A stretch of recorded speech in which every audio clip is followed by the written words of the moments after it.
So when we talk about cyber deception, what we're talking about is how you influence a financially motivated threat actor, how they make decisions, and then how you influence the behaviors that result from those decisions. So that's a dynamic process. So we want to show you our design and build approach when we're talking about cyber deception.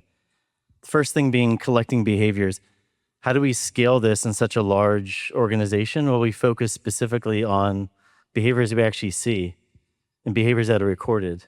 So it's not really about just putting tripwires or being passive or static. Not at all. That's not our approach. It's the complete opposite. We focus on behaviors that we actually see. So borrowing this phrase of see, think, do, we're talking about what we want the threat actor to see, what we want them to think, and what we want them to do. Comprehensively, you put that together with behaviors you've actually observed. So that's a behaviorally based response to their threat activity. That's how we approach designing cyber deception that's actually effective. The next stage is integrating Whaley's expanded deception framework. I'm talking about Barton Whaley. And if you don't know who Barton Whaley is, he's no longer alive, but he's an American deception scholar. He's kind of like the OG of deception in the US.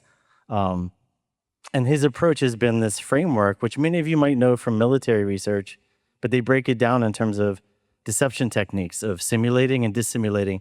So if you at least know honeypots, what I'm talking about is a honeypot is dissimulating that that's a deceptive artifact, and it's simulating that it's a real artifact.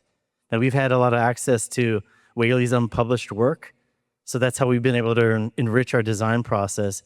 And this is also effective for us too, because it matures how we design and build, because we actually have a common communication when we're talking about a deception technique. Every single artifact, every single piece of content, and every single piece of infrastructure we build or repurpose, it's reflecting a deception technique from the Whaley framework. And finally, we put that all together. Before Barton Whaley was a deception scholar, he was a communication scholar. So it's very important to him to look at narratives and storylines. And for us, that's got to be comprehensive. You can't have a deception function or effect without a storyline. And this is typically what we see missing out there in industry and in government programs.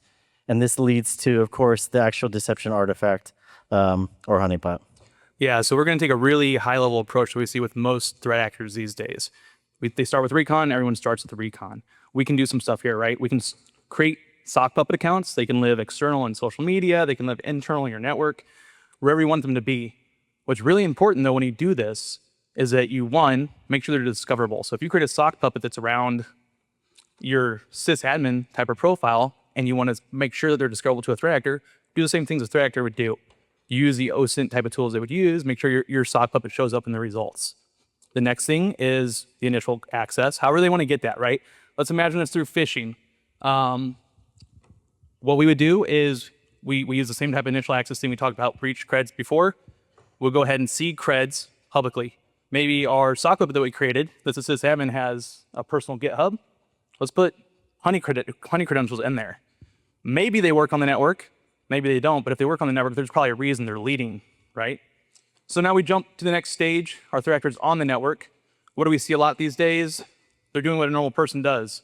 They're using their knowledge portals, your code repos, things like that. They're going to Confluence and SharePoint, and they're looking for passwords and API keys. We do the same thing. We create honey documents. We place them in these portals. We put credentials in there that align to whatever the objective would be of that threat actor or our narrative.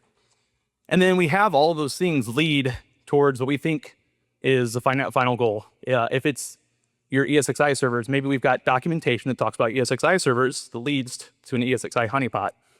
So a quick example of what this would look like in practice is Operation Hungry Dog.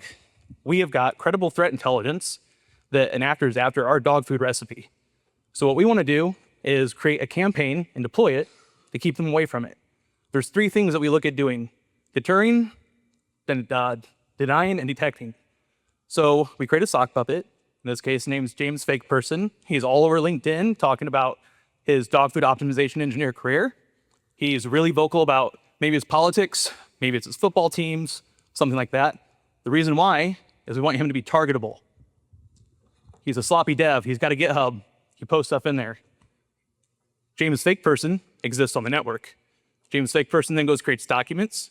The idea here being, if a threat actor gets on the network, maybe they look for James fake person. What has he done? If they're interacting with him, what has he pushed? So you see these documents on SharePoint. They say, hey, this is our dog food recipe optimization servers. So they go out and they check those documents. Those documents, again, are SEO optimized. I don't know if you know that, in SharePoint and Confluence, there's actually an SEO ranking. You can modify it. So again, make sure that your artifacts are discoverable, right? So go out there, monitor your SEO ranking on your internal documents. Then we have our dog food optimization honeypot. So James fake person creates honeydocs. He's in the sysadmin on the dog food servers. Our threat actor finds those documents, goes to our honeypot. What are the benefits of this? The big thing for us is an increasing fidelity of alerts. We really take action towards the end, right? In general deception strategies, they can be really noisy. VM scanners will kick them off. You'll piss off your incident responder.